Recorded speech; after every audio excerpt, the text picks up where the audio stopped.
Hello Mark, I'm Jennifer from a sophomore speaking and listening class. My student number is 7. Today I'll be reading Colorblind or Color Brave by Mellody Hobson. So it's 2006. My friend Harlow Ford calls me. He's running for U.S. Senate in Tennessee. And he says, Mellody, I desperately need some national press. Do you have any ideas? So I had an idea. I called a friend who was in New York at one of the most successful media companies in the world, and she said, why don't we host an editorial broad lunch for Harold?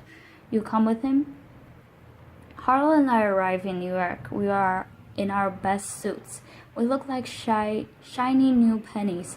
And we get to the receptionist and we said, we're here for the lunch. She motions for us to follow her. We walk through a series of corridors.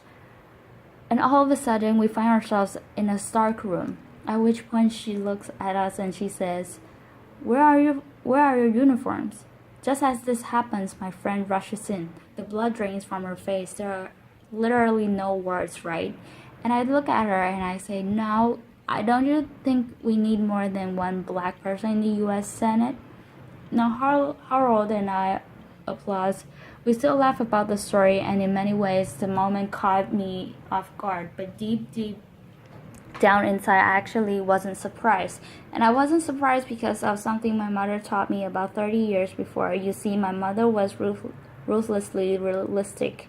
I remember one day coming home from a birthday party where I was the only black kid invited, and instead of asking me the normal motherly question like, do you have fun or how was the cake, my mother looked at me and she said, how did they treat you? I was 7. I did not understand. I mean, why would anyone treat me differently? But she knew, and she looked at me right in the eye and she said, they will not always treat you well. Now, race is one of those topics in America that makes people extraordinarily uncomfortable. You bring it up at a dinner party or in a workplace environment, it is literally the conversational equivalent of touching the third rail. There is shock followed by a long silence, and even coming here today, I told some friends and colleagues that I planned to talk about race, and they warned me, so they told me, don't do it, that there'd be huge risks in me talking about this topic, that people might think I'm a militant black woman and I would ruin my career. And I have to tell you, I actually for a moment was a bit afraid, and I realized the first step to solving any problem is to not hide from it. And the first step to any form of action is awareness, and so I decided to actually talk about race. And I decided that if I came here and share with you some of my experiences, that maybe we could all be a little less anxious and a little bit more bold in our conversations about race. Now, I know there are people out there who will say that the election of Barack Obama meant that it was the end of a racial discrimination for all eternity, right? But I work in the investment business, and we have a saying, the numbers do not lie, and there are significant quantifiable racial disparities that cannot be ignored in household wealth, household income, job opportunities, healthcare. One example from corporate America, even though white men make up just 30% in the U.S. population, they hold 70% of all corporate board seats. Of the Fortune 250, there are only 7 CEOs that are minorities, and of the thousands of publicly traded companies today, only 2 are chaired by black women, and you're looking at one of them. The same one who, not too long ago, was nearly mistaken for kitchen help. So that is a fact. Now I have this thought experiment that I play with myself when I say, imagine if I walked you into a room and it was a major corporation like ExxonMobil, and every single person around the boardroom were black. You would think that we're weird. But if I walk you into a Fortune 500 company and everyone around the table is a white male, when will it be that we think that's weird too? And I know how we got here. Applause. I know how we got here, there was institutionalized, at one time legalized discrimination in our country. There's no question about it, but still as I grapple with this issue, my mother's question hangs in the air for me.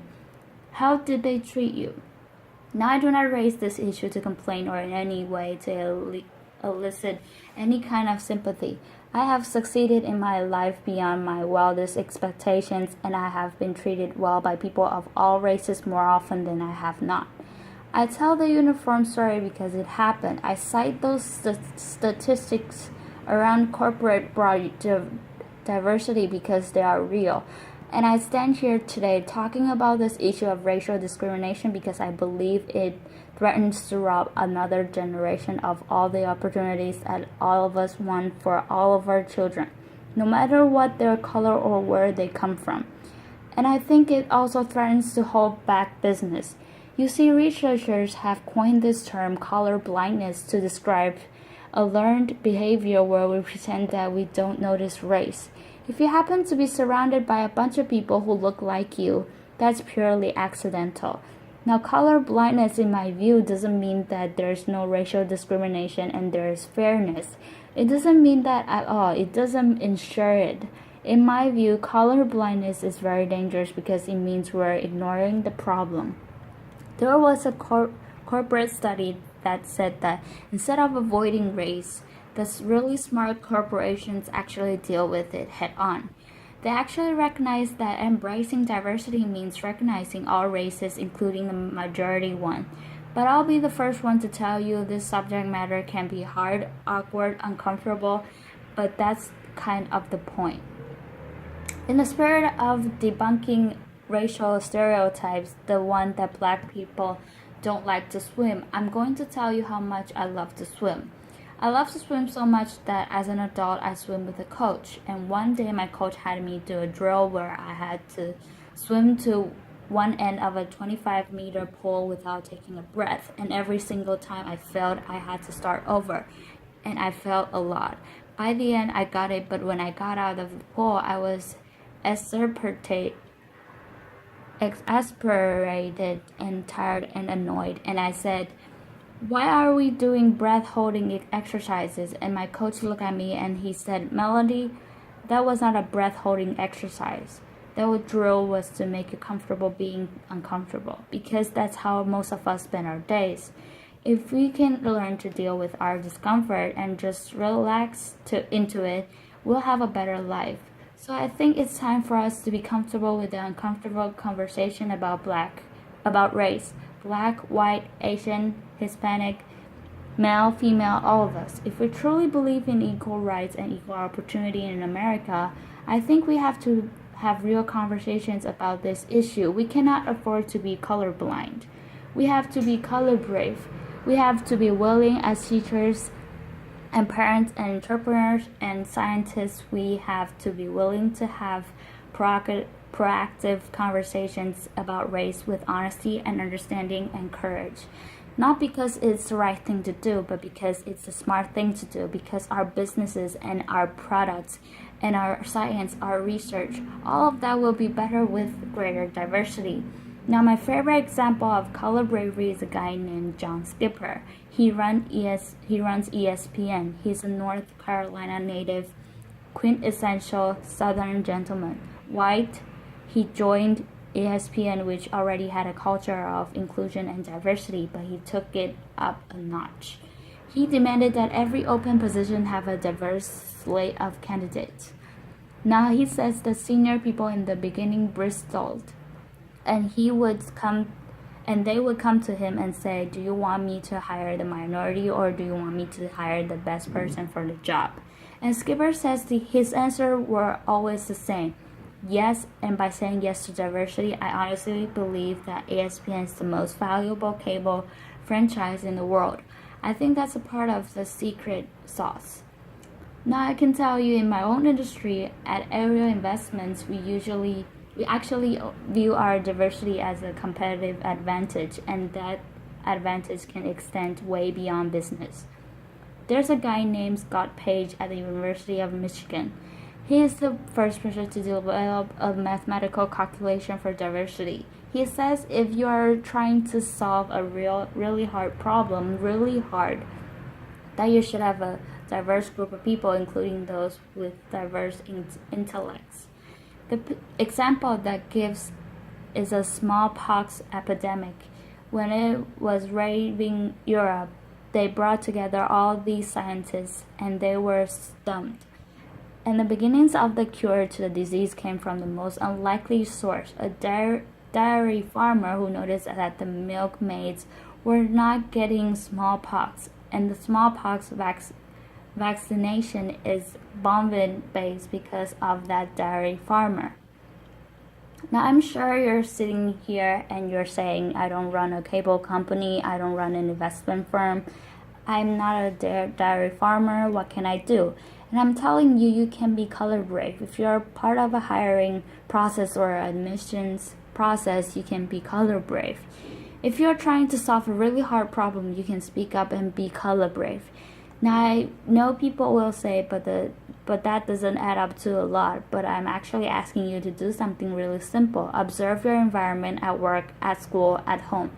I'm asking you to look at the people around you purposefully and intentionally. Invite people into your life who don't look like you, don't think like you, don't act like you, don't come from where you come from, and you might find that they will challenge your assumptions and make you grow as a person.